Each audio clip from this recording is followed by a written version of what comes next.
So guys, creating a such complex ramp in a SketchUp is very difficult using a follow me tool. Okay, so there is a free plugin available that you can use to create a ramp over any kind of complex curve line. Okay, so first you have to draw a 3D model like that. Okay, and then you have to draw a straight line parallel to the red axis.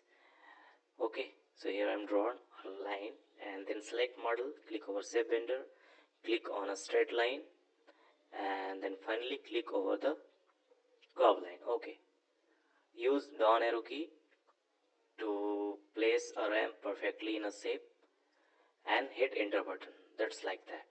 So here you can see that I have perfectly created a complex ramp in SketchUp using Shape Vendor plugin. This plugin are free. You can download through the link in the description. And if you really like my content, please follow, please subscribe, share and like. Thanks for watching. Have fun guys.